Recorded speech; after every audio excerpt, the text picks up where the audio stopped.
今日咧，我哋成日俾普京威脅，佢經常咧恐嚇就話要放核彈。咁1個世紀之前咧，其實有另外一個普京喺當時嘅沙俄咧就興波作浪，佢靠住聲稱能夠醫治當時一種嘅絕症，影響咗俄國、歐洲甚至世界嘅歷史走向。今時今日咧，我哋都受呢件事深深咁影響住嘅。今日咧，我哋就講下呢個故事。今日咧，我就想講下咧，就沙皇尼古拉斯二世，即係末代沙皇，同埋一個妖僧，即係佢太太嘅皇后 Alexandra 所信賴嘅一個神棍，叫做 Rasputin 啊。咁沙皇咧就有4個女1個仔啦，咁好不幸咧，佢個仔咧就患上呢個血友病啊。咁血友病就係一種遺傳病嚟嘅，咁通常咧就一般淨係男仔先有嘅啫，女性咧基本上咧就唔係好受影響嘅，佢最多咧都係一個 carrier， 即係話佢身上有嗰個基因，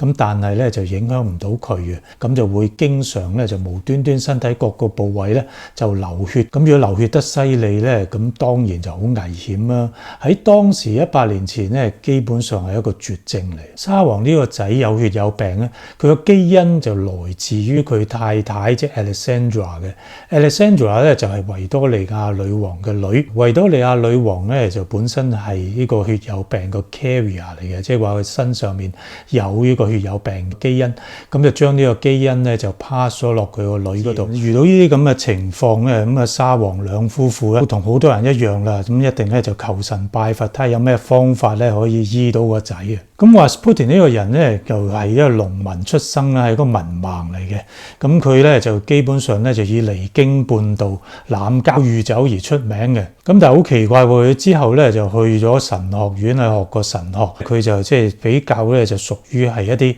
比較偏鋒嘅，即係當時東正教嘅一啲嘅分支。咁但係因為佢離經叛道啊，咁佢之後咧亦都冇話成為當時嘅教士或者冇走教會嗰條路，而係咧就即係周圍流浪啦。咁佢去過希臘啦，去過耶路撒冷啦，即係靠住一啲即係街頭嘅智慧啊，運到一個明星咧，就變咗一個神醫，咁啊能夠預測未來。即係今日去尼泊爾啊，去印度，好多時你都見到嗰啲圍住條布嗰啲人咧，咁就喺寺廟嗰度咧就即係溜你啊，咁樣即係算下命之類嗰啲啦。因為最終 Rasputin 咧又走翻去聖彼得堡啊，咁當時嘅俄國首都，咁就好奇怪咧。當時嘅東正教圈子裏面咧就好賞識呢個人啊，咁啊就跟住咧就將佢介紹俾皇室。咁呢個非常之 street smart 嘅 Rasputin 咧，好快就要知道皇室佢最 concern 嘅就係個仔嘅即係呢種不治之症。當時嗰個年代咧，其實咧藥物係非常之少嘅，咁但係咧就有一種即係藥物啱啱發展出嚟嘅就係 aspirin 啊，阿士匹靈。咁喺呢個藥物缺少嘅時代咧，好多時阿士匹靈咧就被當咗做神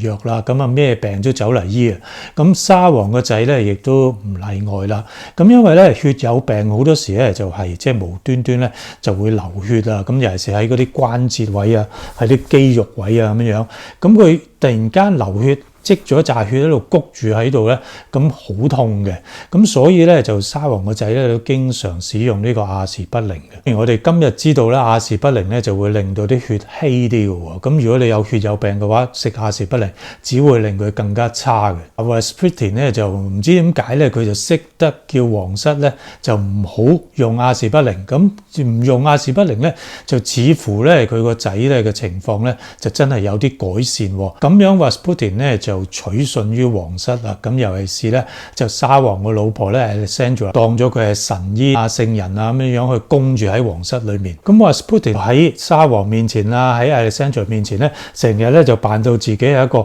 好謙虛嘅一個農民出身嘅聖人啊，咁啊扮做上帝嘅使者咧嚟拯救皇室啊，拯救沙皇個仔啊咁樣，咁令到咧就皇室對佢信任有加。但係佢始終咧本性係非常之差嘅，咁喺出邊咧就靠住咧沙皇嘅關係咧，咁就作威作福啊，周圍去搞女人啊，咁啊影響朝政啊，干涉即係教會嘅事務。咁你知俄羅斯東正教嘅影響力好大啊，干涉嗰啲大臣嘅任命啊，咁樣干政啊咁樣。咁當時係戰爭嘅時代啊，大家知道一戰嘅時代，咁啊因為沙皇顧得戰爭之餘咧，就基本上咧皇室內部嘅事務咧就交咗俾 Alexandra， 即係佢太太去處理。而佢太太咧就深信呢個 Rasputin， 但係 Rasputin 咧喺當時俄國嘅政界啊、宗教界啊，甚至人民之間咧都係非常之討厭一個人物嚟嘅。咁變咗咧就大家咧就將個憎恨嘅情緒咧